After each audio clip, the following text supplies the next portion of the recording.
Hello, this is Elizabeth, and I'm here with a story from the 1001 Nights that was originally told by the storyteller Scheherazade to her master, the Sultan. Long ago, in the city of Baghdad, there lived a man named Sinbad the Hamal. He made his living by lugging around heavy objects on his head. In short, he was a porter, as hard-working as he was poor. One exceedingly hot and dusty day, he was weary and sweating, and not sure if the heat or his load was causing him the most trouble. He staggered past the entrance of a wealthy merchant's house.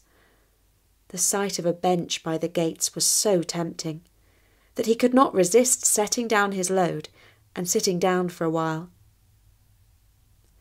As he rested, he felt a pleasant breeze and heard the sound of a lute playing and light voices full of laughter and song. He stood up and pushed the gates open slightly. As he peeked through them, he saw a garden full of flowers and servants carrying all sorts of rich and delicate meats. The delicious aroma greeted his nostrils and filled him with hunger. As he stood there, he recited some lines. Each morn that dawns I awake in pain and woe. I pick up my load and off to work I go. While others live in comfort and delight, with pretty song, good food and laughter light.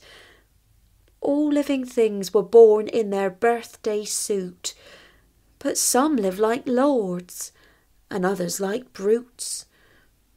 At thee, O God all-wise, I dare not to rail, whose creation is just, and whose justice cannot fail. When Sinbad the porter had finished his verse, he picked up his heavy crate and started to move off.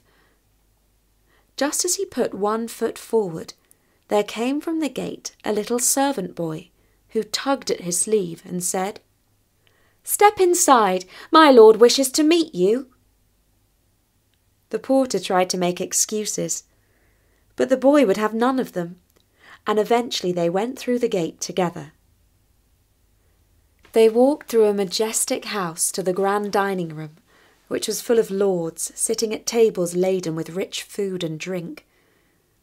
The sound of music and laughter and lovely slave girls playing and singing filled the air.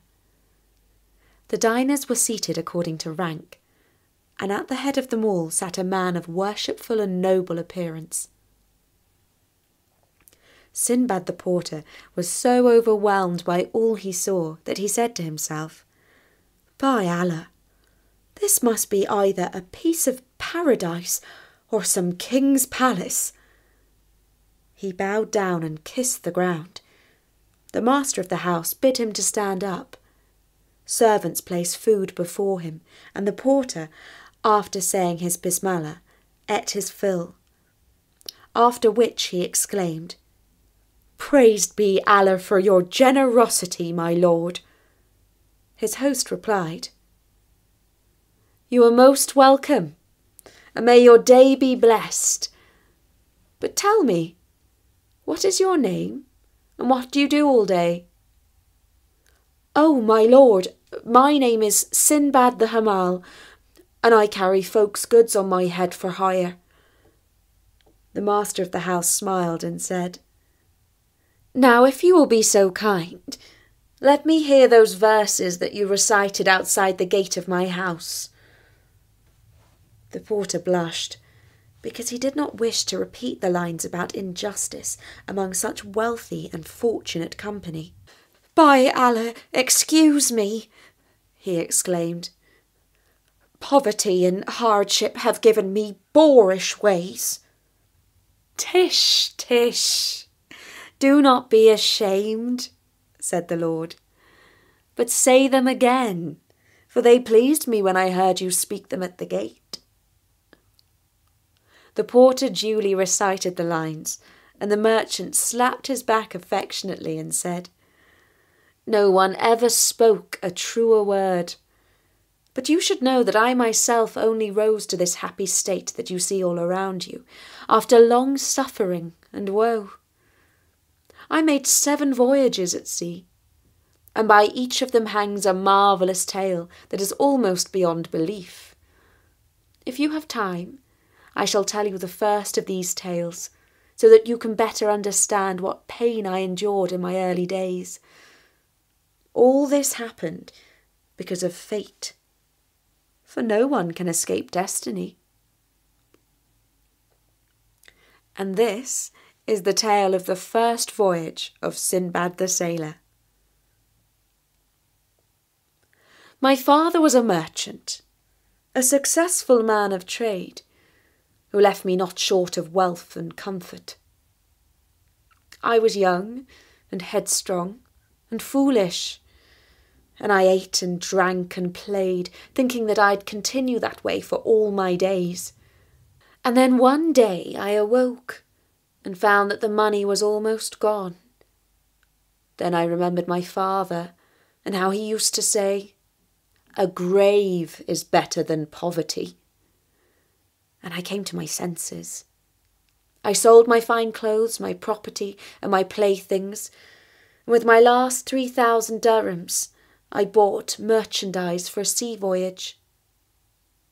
As I boarded the ship with my fellow merchants, I said out loud the lines, "He who seeks fame without toil and strife, the impossible seeks and wastes his life." We set sail for Basra, the city whose name means "where many ways come together." We journeyed for many days and nights, touching in at ports and islands. Everywhere we landed, we bought and sold, bartered and traded, increasing our wealth bit by bit. Eventually, we came to the most beautiful island of all. Here some seeds from the gardens of paradise must have landed and taken root. The captain dropped anchor and put down the landing planks. Everyone on board came ashore to feel the golden sand between their toes and enjoy the lush and tranquil land. Some passengers set up fires for cooking. Others washed their clothes. A few of us contented ourselves with walking around the island and then drank and played. Then, all of a sudden, the captain, standing high up on the deck, rang the ship's bell and shouted at the top of his voice, "Everyone, run for your lives! May Allah preserve you! Drop